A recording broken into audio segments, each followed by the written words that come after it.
अगर हम सब किसी भी तरह लाइट की स्पीड से ज्यादा स्पीड पे इस यूनिवर्स में ट्रेवल कर लें बाई चांस इस यूनिवर्स के नियम को तोड़ के, तब हमारे साथ क्या होगा ये जान के आप शॉक्ड हो जाओगे। और क्या आपको पता है जिस आकाश गंगा में हम हैं मिल्की वे में, वो एक बड़े ही खतरनाक रीजन की तरफ बढ़ रहा है, खींचा चला जा रहा है। और अगर आपके सामने ऊपर वाला आ गया और आपको कहा कि प्रलय का समय आ गया है, कयामत का समय आ गया है, और आपको दो में से एक ऑप्शन को चुनना है। पहला कि एक एस्ट्रॉयड आके धरती पे टक्कर मारेगा और वो एस्ट्रॉयड इंसान के हाथ से बनाए गए किसी भी वेपन जैसे कि न्यूक्लियर बॉम्ब से 1000 गुना ज्यादा पावरफुल होगा क्योंकि वो नेचुरल है। और दूसरा ऑप्शन कि इंसान का बनाया गया ही न्यूक्लियर बॉम्ब फटेगा। तो इन दोनों में से एक चूज करना ही पड़ेगा, तो आप किसको चूज करोगे? एस्ट्रॉयड न्यूक्लियर बॉम्ब से 1000 गुना ज्यादा पावरफुल है, लेकिन फिर भी आपको एस्ट्रॉयड को ही चूज करना चाहिए। इसका एक बड़ा कारण है, अजीब सा कारण जो कि आपको हैरान कर देगा। और नासा इतनी हड़बड़ी में $5 बिलियन यानी कि 40,000 करोड़ रुपए लगा के जुपिटर बृहस्पति ग्रह का जो चांद है यूरोपा, वहाँ पे इतना फटाफट क्यों पहुँचना चाहता है? 40,000 करोड़ रुपए यानी $5 बिलियन यूं सैंक्शन हो गया इस मिशन के लिए। इसके बारे में आपको पता होना ही चाहिए। और लास्टली इंडिया, अमेरिका को ले लो और उसको इंटू 10 कर दो। इतना ज्यादा समृद्ध था पहले के टाइम पे। देश की मिट्टी से शुरू से ही जीनियसेस पैदा हुए हैं। इसके बहुत सारे सीक्रेट्स हैं जो कि पता होना चाहिए आपको। Now let's explore fact number 6। देखो, हम मिल्की वे गैलेक्सी में रहते हैं, आकाश गंगा। हम धरती पे हैं, धरती सूरज का चक्कर लगा रही है, सूरज मिल्की वे का चक्कर लगा रहा है, और हमारा मिल्की वे गैलेक्सी भी ऐसे ऐसे घूम रहा है। और घूमते हुए रोटेट तो कर रहा है, लेकिन ये आगे भी बढ़ रहा है। तो बात यह है कि अगर आप और जूम आउट करोगे, इस यूनिवर्स को देखोगे ऊपर से, तो जहां हमारी मिल्की वे है उसी एरिया में एंड्रोमेडा गैलेक्सी है, और उसी एरिया में और भी बहुत सारे छोटे छोटे गैलेक्सीज मौजूद है। पूरा एक ग्रुप है। अब एक क्रीपी चीज है, ये सारे गैलेक्सीज एक तरफ बढ़ रहे हैं। अब ये गैलेक्सी स्पेस में मूव कर रही है, तो ये ऐसे ही बिना मर्जी के नहीं कर रही है। ये जिधर जा रही है उसका भी एक कारण है, और वो कारण है द ग्रेट अट्रैक्टर, जो कि स्पेस का एक ऐसा जगह है जो कि सारे गैलेक्सीज को अपने तरफ अट्रैक्ट कर रहा है। अब ये सुनते ही बहुत लोगों के मन में आएगा कि हो सकता है कि वो ब्लैक होल हो जो कि सारे गैलेक्सीज को अट्रैक्ट कर रहा हो अपनी तरफ। वो ब्लैक होल नहीं है। ग्रेट अट्रैक्टर के बारे में गूगल में सर्च करोगे तो पहला जो सजेशन होता है ना नीचे में, वो यही आता है कि is the great attractor black hole. लेकिन नहीं भाई, यही मैं आपको पहले ही बता देता हूँ कि बहुत रिसर्च हुई इसके ऊपर। वो कोई ब्लैक होल नहीं है। अब कोई ब्लैक होल अगर सारे गैलेक्सीज को अपने तरफ खींच रहा होता तो हम लोग सब होप छोड़ दिए होते, अब तो मरना ही है, ठीक है। लेकिन वो ब्लैक होल ना होते हुए भी स्पेस का एक ऐसा रीजन है जो मिस्टीरियसली वैक्यूम क्लीनर की तरह सब चीजों को सक कर रहा है। अब अगर हमारा गैलेक्सी का जो रीजन है वो यहाँ है, वो बहुत धीरे धीरे इसकी तरफ बढ़ रहा है, लेकिन बढ़ रहा है, और इवेंचुअली वो यहाँ पहुंच ही जाएगा। और वो द ग्रेट अट्रैक्टर किसी चीज का बना होता अगर, तो भी हम लोग समझ पाते। वैज्ञानिक कहाँ कहाँ का टेम्परेचर, उसका जो केमिकल्स है उसको देख के वहाँ का क्या स्थिति है ये जान लेते हैं सिर्फ टेलीस्कोप से। तो इसको भी देख के जान लेते, लेकिन ये साला दिखता ही नहीं। ये इनविजिबल है। और हमारा जो गैलेक्सी का जो पूरा ग्रुप है, असल में हमारा गैलेक्सी का जो पूरा एक दोस्ती भरा ग्रुप है ना, उसी ग्रुप को एक नाम दिया गया है लैनिकिया सुपर क्लस्टर। तो यही लैनिकिया मूव कर रहा है इसके तरफ, और speed 20 lakh kilometre per hour. यानी जब तक आप ये मेरा वीडियो देख रहे हो, अब वीडियो में यहाँ तक आए हो, तो हमारा जो गैलेक्सी है मिल्की वे जिसमें हम लोग बैठे हैं अभी, ये 2-2.5 लाख किलोमीटर मूव कर गया होगा उस ग्रेट अट्रैक्टर के तरफ।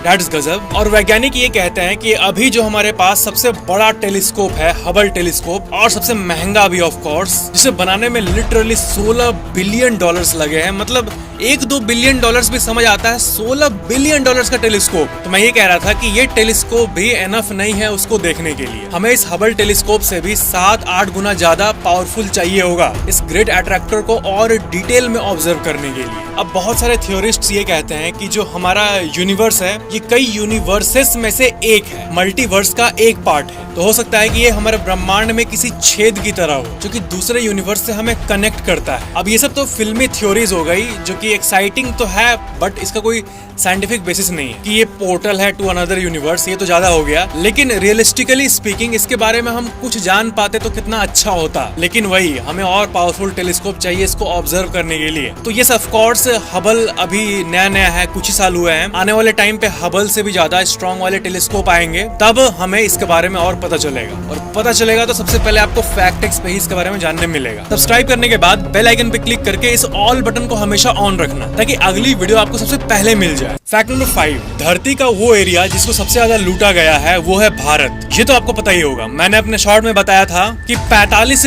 ट्रिलियन डॉलर्स भारत से अंग्रेज ले गए थे। मतलब जितनी चीजें यहाँ से ले गए थे उसका collective value approx 45 trillion dollars था। और अभी इसी के ऊपर कई और स्टडीज हुई है बहुत टाइम और पैसा लगा के, और उसमें तो ये भी रिवील हुआ है कि 45 तो कुछ भी नहीं है, हो सकता है ये नंबर और ज्यादा हो। तो आप अभी के समय पे जितने हाइप्ड जगह है जो भी आप सुनते हो, जैसे कि बेंगलोर, अभी आप जाओगे वहाँ पे बेंगलोर में कोई भी प्रॉपर्टी लेने तो आपको इतना महंगा लगेगा कि आपको ऐसा लगेगा कि इससे लेता कौन है भाई। या फिर कोलकाता चले जाओ या फिर लखनऊ चले जाओ। तो देखो जगह तो बहुत सारे इंडिया में, अब इसमें जो फेमस वाले हैं बेंगलोर, लखनऊ, कोलकाता, एनसीआर वाला रीजन, ये फेमस है। इसका कारण जस्ट अभी की डेवलपमेंट नहीं है। जब अंग्रेज नहीं आए थे तब जो ये सब जो रीजन्स थे ये पूरे वर्ल्ड का सेंटर था। जैसे कि अभी का जो पूरा बंगाल का एरिया है इंक्लूडिंग बांग्लादेश जो पहले एक साथ था, टेक्सटाइल के दुनिया में वो एरिया एक्चुअली में नंबर 1 था। और मुझे पता है नंबर 1 एक बहुत ही वेग टर्म है कि हाँ सब कोई अपने आप को नंबर 1 बता देते हैं कि हाँ मैं नंबर 1 हूँ। आप हिस्टोरिक अकाउंट्स को देख लो, टेक्सटाइल पूरे विश्व में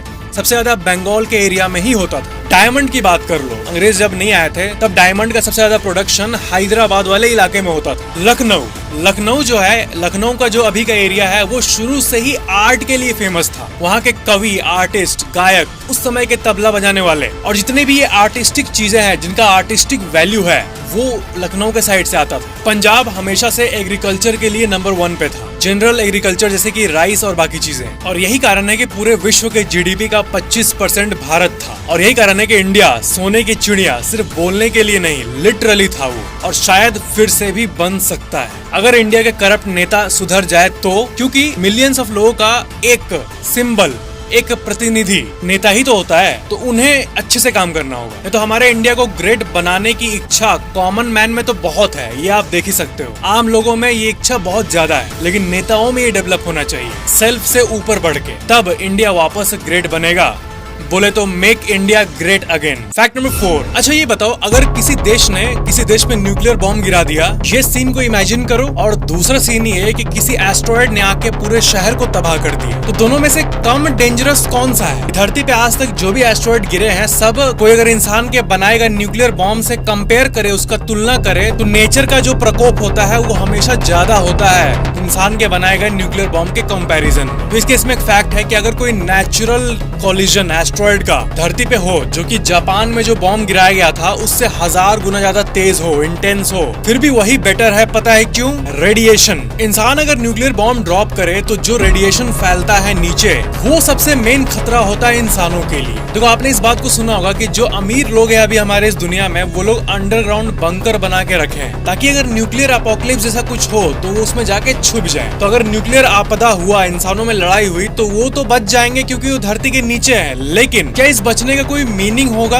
एक्चुअल में असल में मीनिंग कोई नहीं होगा, क्योंकि वो बाहर निकल ही नहीं पाएगा। इसलिए नहीं निकल पाएगा क्योंकि जब बॉम्ब गिरता है और जो नीचे होंगे उनको खबर आएगा कि भाई ऊपर नहीं जाना है, रेडिएशन है अभी भी। तो कॉमन सेंस हमारा ये कहता है कि जो न्यूक्लियर रेडिएशन धरती के सतह पे होगा वो कुछ सालों में ठीक हो जाएगा, लेकिन नहीं, ऐसा नहीं है। 2-3 हजार सालों तक वो रेडिएशन वहीं का वही रहता है। जैसे कि जो चेरनोबिल न्यूक्लियर डिजास्टर हुआ था, जो चेरनोबिल पावर प्लांट फटा था, उसका जो मेन कोर इलाका है वहाँ पे आज भी न्यूक्लियर पॉल्यूशन है, जो कि नेक्स्ट 2000 सालों में क्लीन होगा। फिर आपके मन में ये बात आ सकता है कि जापान में जो न्यूक्लियर बॉम्ब गिराया गया था वो तो गिराया गया था ना, तो वहाँ पे तो लोग अभी रह रहे जापान में। तो असल में बात यह है कि जापान के लोगों ने बहुत बड़ा रिस्क लिया उसको क्लीन अप करने में। जापान में जब बॉम्ब गिराया गया और पूरा शहर जब पॉल्यूट हुआ, वहाँ का जो मिट्टी है वो पॉल्यूट हुआ, तो उसको साफ करने का प्लान बनाया गया। तो जापान का जो पूरा शहर का सतह था, उसका जो मिट्टी था उसको हटाया गया, उसको क्लीन किया गया, और जो वर्कर्स उसको क्लीन करने गए उनमें से 50% वर्कर्स को रेडिएशन पॉइजनिंग हुआ था, पर फिर भी जापान के उन वर्कर्स ने, जिनको सल्यूट है, जापान के top layer of the soil को हटाकर पूरा अच्छे से क्लीन अप कर दिया, वो भी कई सालों में, और अब जाके जापान रहने लायक है। पर जब न्यूक्लियर आपदा होगी, आपदा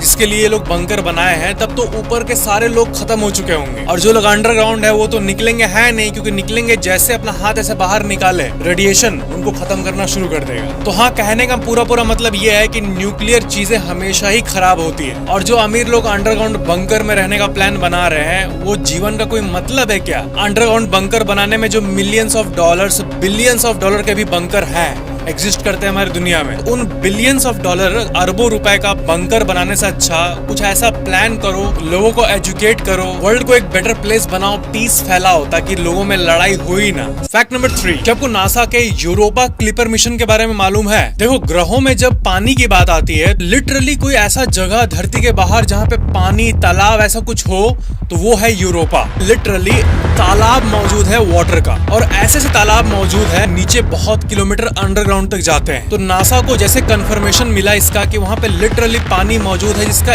इमेज है हमारे पास, सौर मंडल का प्रोबेबली सबसे स्पेशल जगह है ये। तो नासा ने अक्टूबर 14, 2024 को एक कीड़े को लॉन्च कर दिया यूरोपा की तरफ। अब वो कीड़ा है नासा का क्लिपर मिशन का जो सैटेलाइट है, वो वहाँ पर उतरेगा और लिटरली वहाँ छेद करेगा, और लिटरली पानी के अंदर जाएगा, और लिटरली नीचे घूमेगा। तो हो सकता है कि जैसे वो उसके अंदर जाए तो वो देखे कि मछलियां तैर रही है, अजीबो गरीब वाली मछलियां। अब ऑफ कोर्स धरती वाली मछली तो वहाँ होगी नहीं, होगी तो जो इंटरस्टेलर मछलियां होती है अजीबो गरीब, वैसी होगी। तो नासा से रहा नहीं गया, और 2024 में ये मिशन निकला, और अभी भी जब हम बात कर रहे हैं तो वो ऐसे जा रहा है उसके तरफ, यूरोपा के तरफ, और पहुंचेगा पता है कब? अप्रैल 2030 में पहुंचेगा, और वो गड्ढे वाला काम करेगा। फैक्ट नंबर 2, ये एक बहुत ही डीप सा फैक्ट है, ये लाइट के स्पीड के बारे में फैक्ट है। मान लो हमने और आपने और धरती के सारे लोगों ने ठान लिया कि हम एक ऐसा स्पेसशिप बना देंगे जो कि ब्रह्मांड में जो हाईएस्ट पॉसिबल स्पीड है, लाइट का स्पीड, उस पे जा सकता है, और हम लोग उसमें बैठ के जाने लगे, तो एक बहुत ही अजीब सी फेनोमेनन होगी। बहुत डीप बात है। मान लो आप और हम और 1000 सब्सक्राइबर बैठ के उसमें जा रहे हैं, और जा रहे हैं किधर? एंड्रोमेडा गैलेक्सी की तरफ हम लोग घूमने गए। अब हम लोग जा रहे हैं उसमें बैठ के बहुत तेजी से, एक्सेलरेट होते होते होते होते वो लाइट के स्पीड पे टच कर गया। अब क्या है कि अभी जो मैजिकल बात आपको बोलने वाला हूँ, इसको होने के लिए हमें स्पीड ऑफ लाइट से ज्यादा स्पीड पे जाना होगा। Speed of light 3 lakh kilometre पर सेकंड है ना, तो हमें एक ऐसा स्पेसशिप बनाना होगा जो कि 4 लाख किलोमीटर पर सेकंड पे जा सके, लाइट को भी छोड़ दे, लाइट को भी पीछे छोड़ दे। अब इस मोमेंट पे हम लोग जो यात्री बैठे होंगे, आपको पता है हमारे साथ क्या होगा? हम लोग खत्म हो जाएंगे, हम लोग लिटरली गायब हो जाएंगे यूनिवर्स से। ऐसा थियोराइज इसलिए किया गया है क्योंकि समझो, आप एक बात बता रहा हूँ आपको, हमारे आर्मी वाले लोग के साथ ऐसा होता होगा। आप किसी आर्मी मैन से बात कर लेना, क्या है कि जब कोई फाइटर जेट पे बैठता है जो कि साउंड से ज्यादा स्पीड पे जाता है, तो जो पायलट अंदर बैठा रहता है उसको साउंड नहीं सुनाई देता है। ऐसा क्यों? क्योंकि जो फाइटर जेट जिसके अंदर आर्मी मैन बैठा हुआ है, वो साउंड से ज्यादा गति पे जा रहा है, तो साउंड कभी कैचअप कर ही नहीं पाता उसको, तो साउंड गायब हो जाता है उसके लिए। मतलब अगर आप स्पीड ऑफ साउंड से ज्यादा स्पीड से जा रहे हो, तो आप साउंड को ही नहीं सुन पाओगे, क्योंकि आप साउंड के परे चल जाते हो ना उस मोमेंट में। तो आपने साउंड का फंडा समझ लिया। अब मैं वो कह रहा था कि जैसे हम स्पेसशिप पे बैठ के लाइट से ज्यादा स्पीड पे जाएंगे, तो लाइट हम प्रोसेस नहीं कर पाएंगे, पूरा यूनिवर्स गायब हो जाएगा हमारे लिए। हमारे उस कंपार्टमेंट में लाइट एग्जिस्ट ही नहीं करेगा, क्योंकि लाइट से ज्यादा स्पीड पे हम जा रहे हैं। लाइट कैचअप नहीं कर पाएगा हमारे स्पेसशिप को, हम लाइट के भी परे जा चुके होंगे। तो उस मोमेंट में हमारा यूनिवर्स डिसअपियर हो चुका होगा हमारे लिए। ये एक बहुत बहुत बहुत डीप फैक्ट। फैक्ट नंबर 1, देखो बहुत लोग को पता नहीं है कि एआई कितनी बड़ी चीज है। मतलब हमारे विश्व में जो सबसे बड़े बड़े ब्रेक थ्रूज थे जिसने पूरी दुनिया को बदल दिया, पता है ज्यादा नहीं है। हम जब इन्वेंशन, आविष्कार, डिस्कवरी ये सब की बात करते हैं तो बहुत कुछ आविष्कार हुआ ना, लाइट बल्ब, ये वो, लेकिन एक मेजर का लिस्ट आता है जिसमें कि सबसे इंपॉर्टेंट चीजें हैं जिसके बिना ये दुनिया वैसे नहीं होती जैसा आज है, सबसे स्पेशल चीज है। तो इसमें सबसे पहला आता है बिजली, दूसरा आता है ऑटोमोबाइल यानी इंजन, तीसरा फिर हुआ न्यूक्लियर एटम से पावर को हार्नेस करने का कैपेबिलिटी, जो कि 1950 आते आते सब कोई जान चुके थे कि ये भी पॉसिबल है। उसके बाद 1950 के बाद इतने सालों तक कोई मेजर इनोवेशन नहीं हुआ था हमारे दुनिया में। आप अपने पापा जी से बात कर लो, दादाजी से बात कर लो, एटम वाले घटना के बाद उसके बाद कोई स्पेशल चीज हुआ नहीं था। हाँ, कंप्यूटर आया था, कनेक्शन मजबूत हुआ था इंटरनेट के थ्रू, लेकिन मेजर कुछ नहीं हुआ था इम्पोर्टेंट। लेकिन जो एआई है ये उसी लेवल का चीज है। न्यूक्लियर फिशन डिस्कवर करना, एटम को स्प्लिट स्प्लिट करने की ताकत, ये जो कैटेगरी है इसी में एआई भी आता है, इतना ही स्पेशल है एआई। तो AI is literally the next big thing after the splitting of atoms. और एआई ने कईयों का बिजनेस चौपट भी किया है। आप में से जो टेक वाले बंदे हैं, प्रोग्रामर वगैरह, एक वेबसाइट थी स्टैक ओवरफ्लो करके, किसी को भी कोडिंग या प्रोग्रामिंग में दिक्कत आती थी तो वो स्टैक ओवरफ्लो पे जाके अपना सर्च करता था कि ये प्रॉब्लम है। एक फोरम डिस्कशन फोरम टाइप का था ये। एक बहुत बड़ी रिपोर्ट आई कि स्टैक ओवरफ्लो का वेबसाइट का जो ट्रैफिक है वो चैट जीपीटी के आने के बाद देखो कैसे घटा है। ये गजब है, गजब। मतलब ऐसा एकदम नामुमकिन सा लगता है। दुनिया की सबसे बड़ी प्रोग्रामिंग हेल्पिंग वेबसाइट जो कि मसीहा हुआ करता था प्रोग्रामर्स के लिए, चैट जीपीटी ने सब खत्म कर दिया। अब तो चैट जीपीटी एक दोस्त की तरह है जिससे आप प्रोग्रामिंग क्या, लाइफ का कोई भी सवाल पूछ सकते हो। एस्ट्रोलॉजर भी वही है, साइकेट्रिस्ट भी वही है, साइकोलॉजिस्ट भी वही है, डॉक्टर भी वही है, इंजीनियरिंग टिप्स देने वाला भी वही है, फ्रेंड भी वही है। पर एक चीज यहाँ पे एक डीप सी चीज है, ओपन एआई ये जो कंपनी है इसके पास मोनोपोली आ रही है एक तरह से एआई की दुनिया की। क्योंकि एआई बोलने पे चैट जीपीटी तो सबको पता है, लेकिन बाकियों को मौका ठीक से नहीं मिल रहा ऐसा लगता है। और ओपन एआई शुरू हुआ था ओपन सोर्स, नाम ही है ओपन एआई, यानी एक ऐसी प्लेटफॉर्म जिसको सब मिल के डेवलप करेंगे। लेकिन आपको पता ही होगा कि जैसे जैसे इसका जो यूज बढ़ा और इससे अच्छा खासा कमाने का मौका दिखा टॉप लीडर को, टॉप में जो बैठे उनको, तो काफी इसको क्लोज कर दिया गया। नाम है ओपन एआई लेकिन काम है क्लोज एआई वाला। क्योंकि कोई भी चीज सब लोगों के साथ मिल के डेवलप होती है तो उस पे ऐसी बदलाव आ पाती है जो सब लोग चाहते हैं। लेकिन ओपन एआई के साथ ऐसा नहीं हो पा रहा है, उसका कंट्रोल कुछ ही लोगों के साथ है। तो इसलिए एलोन मस्क अपने प्लेटफॉर्म फॉर्मली ट्विटर जो था एक्स, उसके ऊपर जो ग्रोक एआई है उस पे वो जोर दे रहे हैं। तो ये थे आज के सारे अलग अलग फैक्ट्स। वीडियो को लाइक जरूर करना, नीचे कमेंट करना ये वीडियो कैसा लगा, और चैनल को सब्सक्राइब करके बेल आइकन जरूर ऑन कर लेना। Thank you so much for watching. मिलते हैं अगली वीडियो में।